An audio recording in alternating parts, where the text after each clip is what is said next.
কখনো কি আপনার এমন মনে হয়েছে যে আপনি ভেতর থেকে একদম শেষ হয়ে গেছেন? মানে জীবনের ঝড়ঝাপটা সামলাতে সামলাতে আপনি এতটাই ক্লান্ত যে আর উঠে দাঁড়ানোর শক্তি পাচ্ছেন না? আমরা সবাই হাসি খুশি থাকার চেষ্টা করি, কিন্তু দিনের শেষে আয়নার সামনে দাঁড়ালে আমরা জানি আমাদের মনের ভেতরটা কতটা এলোমেলো। দুশ্চিন্তা, ভয় আর হতাশা এগুলো যেন আমাদের ছায়ার মতো পিছু নিয়েছে। কিন্তু আমি যদি আজ আপনাকে বলি, এমন কিছু সহজ অভ্যাস আছে যা আপনার এই ভেঙে পড়া মনটাকে ইস্পাতের মতো শক্ত করে দিতে পারে। হ্যাঁ, আজ আমরা এমন কিছু বিষয় নিয়ে কথা বলবো যা আপনার জীবনকে নতুন করে সাজাতে সাহায্য করবে। দেখুন, আমাদের সবার জীবনেই এমন সময় আসে যখন মনে হয় সবকিছু নিয়ন্ত্রণের বাইরে চলে যাচ্ছে। কিন্তু প্রাচীন মনীষীরা বা স্টোইক ফিলসফিতে একটা খুব সুন্দর কথা আছে, সত্যিকারের শক্তি পেশিতে থাকে না, থাকে আমাদের মনে। আর এই মানসিক শক্তি কোনো জাদু দিয়ে আসে না, এটা তৈরি করতে হয়। আজ আমি আপনাদের সাথে 10টি এমন অভ্যাসের কথা শেয়ার করব যা আপনার ইমোশনাল বা মানসিক শক্তিকে এমন পর্যায়ে নিয়ে যাবে যে ছোটখাটো ঝড় তো দূর, বড় বড় তুফানও আপনাকে টলাতে পারবে না। অনেকেই ইউটিউবে best motivational speech in Bangla লিখে সার্চ করেন বা জীবন বদলানোর উপায় খোঁজেন, কিন্তু আসল পরিবর্তনটা আসে তখন যখন আপনি এই কথাগুলো নিজের জীবনে প্রয়োগ করতে শুরু করেন। চলুন ধাপগুলো একে একে জেনে নিই।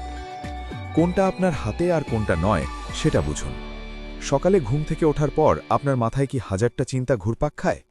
আজ অফিসে কি হবে, ট্রাফিক কেমন থাকবে, বা কেউ আপনাকে নিয়ে কি ভাবছে? আমরা আমাদের শক্তির একটা বড় অংশ নষ্ট করি এমন সব বিষয় নিয়ে ভেবে যা আসলে আমাদের হাতেই নেই। মানসিক শক্তির প্রথম ধাপ হলো এটা আলাদা করা, কোনটা আমি নিয়ন্ত্রণ করতে পারি আর কোনটা পারি না। ধরুন আগামীকাল বৃষ্টি হবে কিনা সেটা আপনার হাতে নেই, কিন্তু বৃষ্টি হলে আপনি ছাতা নিয়ে বের হবেন কিনা সেটা আপনার হাতে আছে। কেউ আপনার সাথে খারাপ ব্যবহার করবে কিনা সেটা আপনি ঠিক করতে পারবেন না, কিন্তু তার জবাবে আপনি শান্ত থাকবেন নাকি রেগে যাবেন সেটা পুরোপুরি আপনার হাতে। যখনই আপনি এই পার্থক্যটা বুঝে যাবেন, দেখবেন আপনার আর্থিক দুশ্চিন্তা গায়েব হয়ে গেছে।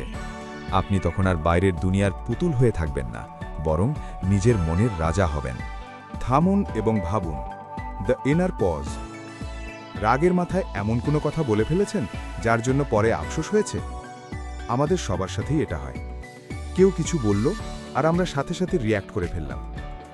এই যে হুট করে প্রতিক্রিয়া দেখানো, এটাই আমাদের দুর্বল করে দেয়। মানসিকভাবে শক্তিশালী হতে হলে আপনাকে ইনার পজ বা ভেতরের বিরতি প্র্যাকটিস করতে হবে। এর মানে হলো কোনো ঘটনা ঘটার পর এবং আপনার প্রতিক্রিয়া দেখানোর মাঝখানে কয়েক সেকেন্ডের একটা বিরতি নেওয়া। কেউ আপনাকে অপমান করল, সাথে সাথে রেগে না গিয়ে একটা লম্বা শ্বাস নিন। নিজেকে প্রশ্ন করুন, আমি এখন যা বলবো বা করব সেটা কি পরিস্থিতি ভালো করবে না খারাপ? এই ছোট্ট বিরতিটুকু আপনাকে আবেগের গোলাম হওয়া থেকে বাঁচাবে। মনে রাখবেন, জীবন পরিবর্তন করা একটা লেকচার শোনা সহজ, কিন্তু রাগের মুহূর্তে নিজেকে থামানোই আসল বীরত্ব। নিজের কাছে সৎ থাকুন। আমরা অন্যের কাছে মিথ্যে বলে পার পেয়ে যেতে পারি, কিন্তু নিজের বিবেকের কাছে আমরা সবাই ধরা। মানসিকভাবে শক্ত হওয়ার তৃতীয় অভ্যাস হল নিজের প্রতি শতভাগ সৎ থাকা। আপনার দুর্বলতা, আপনার ভুল, আপনার ব্যর্থতা এগুলোকে লুকিয়ে রাখবেন না। আয়নার সামনে দাঁড়িয়ে নিজেকে বলুন, হ্যাঁ, আমি ভুল করেছি এবং এটা ঠিক আছে, আমি এটা থেকে শিখব। নিজের সত্যকে মেনে নেওয়া লজ্জার বিষয় নয়, বরং এটা সাহসের পরিচয়। যখন আপনি নিজের সবটুকু, ভালো এবং মন্দ, মেনে নেবেন, তখন বাইরের কেউ আর আপনাকে ছোট করতে পারবে না, কারণ আপনি তো নিজেকে চেনেন। এই সততাই হবে আপনার সবচেয়ে বড় ঢাল। দিনের শেষে নিজেকে যাচাই করুন। সারাদিন তো আমরা দৌড়ঝাঁপ করি, কিন্তু দিনের শেষে কি একবারও ভাবি আজকের দিনটা কেমন গেল? প্রাচীন জ্ঞানীরা প্রতিদিন রাতে ঘুমানোর আগে নিজের কাজের হিসেব নিতেন। আপনিও আজ থেকে এটা শুরু করুন। ঘুমানোর আগে মাত্র 5টা মিনিট সময় দিন। নিজেকে 3টি প্রশ্ন করুন। 1, আজ আমি কি ভালো কাজ করেছি? 2, কোথায় আমি ভুল করেছি বা রাগ সামলাতে পারিনি? 3, আগামীকাল আমি কিভাবে নিজেকে আরও উন্নত করতে পারি? এটা নিজেকে দোষারোপ করার জন্য নয়, বরং নিজেকে চেনার জন্য। এই ছোট্ট অভ্যাসটা আপনাকে প্রতিদিন একটু একটু করে বেটার ভার্জন হতে সাহায্য করবে। কৃতজ্ঞতা প্রকাশ করুন। আমরা সবসময় ভাবি আমার ওটা নেই, সেটা নেই। এই নেই এর হাহাকার আমাদের ভেতরটাকে বিষিয়ে তোলে। কিন্তু একবার কি ভেবে দেখেছেন, আপনার যা আছে তা পাওয়ার স্বপ্ন হয়তো অন্য কারো আছে। মানসিকভাবে শক্তিশালী মানুষরা অভিযোগ কম করে, কৃতজ্ঞতা বেশি প্রকাশ করে। সকালে উঠে বা রাতে ঘুমানোর আগে অন্তত 3টে জিনিসের কথা ভাবুন যার জন্য আপনি কৃতজ্ঞ। হতে পারে সেটা 1 কাপ ভালো চা, মায়ের হাতের রান্না বা সুস্থ শরীর। আপনি যখন যা আছে তা নিয়ে খুশি থাকবেন, তখন আপনার মন এমনিতেই প্রশান্ত হয়ে যাবে। আর শান্ত মনই তো শক্তিশালী মন। ছেড়ে দিতে শিখুন। জীবন মানেই পরিবর্তন। আজ যা আছে কাল তা নাও থাকতে পারে।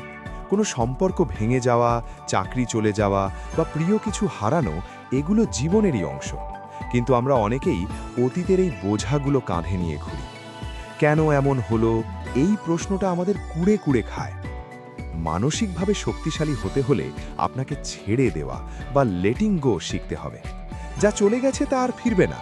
সেটাকে আঁকড়ে ধরে রেখে আপনি শুধু নিজের বর্তমানকে নষ্ট করছেন। হাত মুঠো করে রাখলে যেমন নতুন কিছু ধরা যায় না, তেমনি অতীত না ছাড়লে নতুন সম্ভাবনা আপনার জীবনে আসতে পারে না। মেনে নিন, মানিয়ে নিন এবং এগিয়ে যান। এটাই তো লাইফ চেঞ্জিং স্টোরি বা জীবন বদলানোর গল্পের মূল মন্ত্র। 7. জীবনের অগ্রাধিকার ঠিক করুন। আমরা অনেকেই ব্যস্ত থাকি, কিন্তু দিন শেষে মনে হয় কিছুই করা হলো না। এর কারণ হলো আমরা জানি না আমাদের জন্য কোনটা বেশি জরুরি। আমরা অন্যের মন রাখতে গিয়ে নিজের লক্ষ্য ভুলে যাই। আপনাকে ঠিক করতে হবে আপনার জীবনের সবচেয়ে গুরুত্বপূর্ণ কাজ বা সম্পর্ক কোনগুলো। বাকি সব কিছু যা আপনার লক্ষ্যের সাথে মেলে না, তাকে না বলতে শিখুন। সব কিছুতে হ্যাঁ বলা মানুষরা দিন শেষে ক্লান্ত আর হতাশ হয়ে পড়ে। আপনার সময় আর শক্তি সীমিত, তাই সেটা সঠিক জায়গায় খরচ করুন। যখন আপনার অগ্রাধিকার পরিষ্কার থাকবে, তখন কোনো বিভ্রান্তি আপনাকে আটকাতে পারবে না। বাধাকে সুযোগ হিসেবে দেখুন। জীবনে বাধা আসবেই, কিন্তু মানসিকভাবে শক্তিশালী মানুষরা বাধাকে শেষ মনে করে না। তারা মনে করে এটা একটা সুযোগ। ধরুন আপনি চাকরি হারালেন, এটা একটা বিপদ, কিন্তু হতে পারে এটাই আপনার নিজের ব্যবসা শুরু করার বা নতুন কিছু শেখার সুযোগ। যখনই কোনো সমস্যায় পড়বেন, নিজেকে প্রশ্ন করুন, এই পরিস্থিতি আমাকে কি শেখাতে চাইছে। সমস্যাকে শত্রু না ভেবে শিক্ষক ভাবুন। দেখবেন ভয় আর লাগছে না, বরং একটা নতুন জেদ কাজ করছে। 9. মানসিকভাবে নির্লিপ্ত থাকুন। Mental detachment. সোশ্যাল মিডিয়ার এই যুগে আমরা খুব সহজেই অন্যের কথায় প্রভাবিত হয়ে পড়ি। কেউ একটা বাজে কমেন্ট করলো আর আমাদের মেজাজ খারাপ হয়ে গেল। কিন্তু মানসিক প্রশান্তির জন্য আপনাকে একটু নির্লিপ্ত বা ডিট্যাচড হতে হবে।